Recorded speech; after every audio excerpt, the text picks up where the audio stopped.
जय हिंद दोस्तों। राम राम से भाई को मैं आपका भाई पवन हिंदू।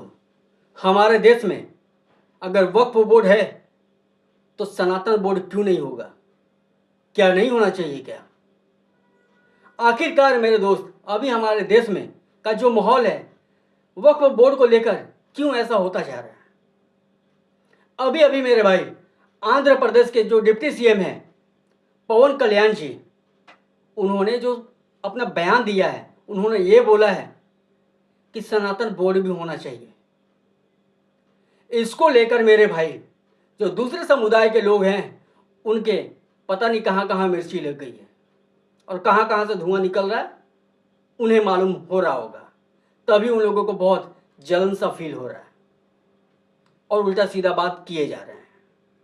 मुझे ये समझ में नहीं आता मेरे भाई कि हमारे देश में अगर मंदिरों पर नियंत्रण सरकार का है तो फिर मजार हो, चर्च हो, मस्जिद हो, उस पर सरकार का नियंत्रण क्यों नहीं हो सकता? हमारे मंदिरों पर जो भी चढ़ावा चढ़ता है, या सोना चांदी हो या रुपया पैसा हो, कुछ भी हो, उस पर सरकार का अधिकार होता है। तो फिर चर्च, मस्जिद और मज़ारों का जो पैसा होता है उस पर सरकार का क्यों नहीं नियंत्रण होना चाहिए? आखिरकार मेरे भाई मैं आप लोगों को यह बता दूं पहले कि जो मंदिरों का जो चढ़ावा का जो पैसा होता है, आखिर सरकार उस पैसों का करती क्या है?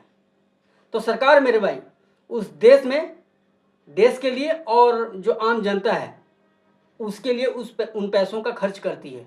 लेकिन मेरे भाई जो मंदिरों का जो पैसा है देश और समाज के लिए और जो आम लोग हैं उनके लिए खर्च होता है, तो फिर उनका पैसा क्यों नहीं खर्च होता? आखिरकार उन लोगों का जो फंडिंग आता है, जो मज़ार पे जो चढ़ावा चढ़ता है, उन पैसे का वो लोग सिर्फ अपने धर्म के लिए इस्तेमाल क्यों करते हैं? अपने धर्म को फैलाने के लिए इस्तेमाल क्यों करते हैं? मस्जिद और चर्च बनाने के लिए क्यों करते हैं? यानी कि वो लोग सिर्फ अपना काम करें अपने पैसों से, और हम लोग देश के लिए उन पैसों का इस्तेमाल करवाएं। जहां तक मेरे भाई, जहां तक आप ये सोचो कि हम लोग उन मंदिरों का जो चढ़ावा होता है उन पैसों से अपने पुजारियों का वेतन भी नहीं देते, और जहां दूसरे समुदाय के जो लोग हैं मेरे भाई, उन लोगों को मोटी रकम दी जाती है वेतन के नाम पे। सोचो, तो फिर ये दोगलापन क्यों मेरे भाई? आखिर ये भेदभाव क्यों? आप लोगों को एक बात और मैं बता दूं मेरे भाई, जो वक्फ बोर्ड है ये वाकई में है क्या? उससे पहले मैं आप लोगों को ओवैसी का एक क्लिप दिखाता हूं।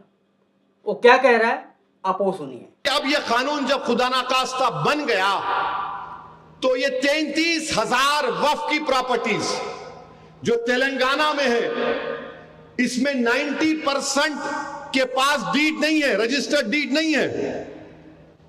तो वो क्या होंगे? वक्फ नहीं रहेंगे ना वक्फ।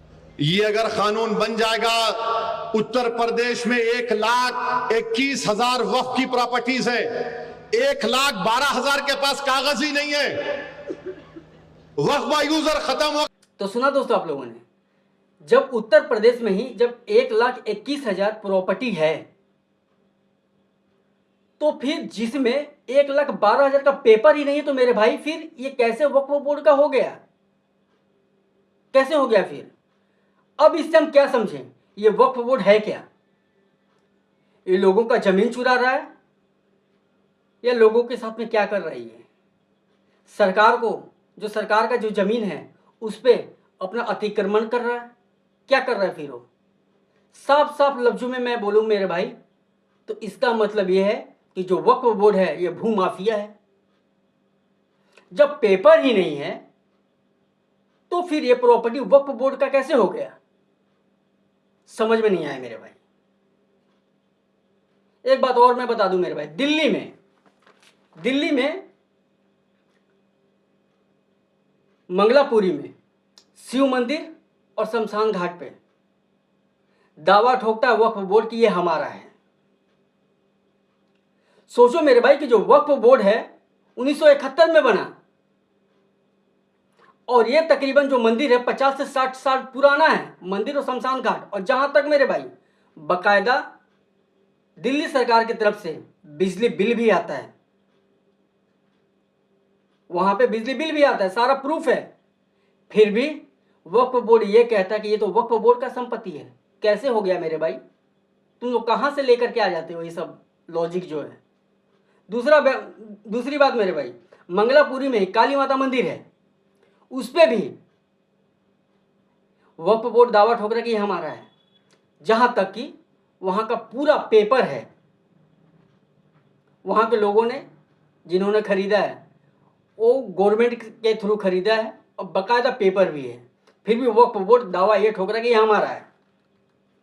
एक और है मेरे भाई, बीके कॉलोनी में ही है, वहां पे भी सनातन मंदिर है, उस पे भी वक्फ बोर्ड अपना दावा ठोक रहा है। तो मेरे भाई ये वक्फ बोर्ड है क्या?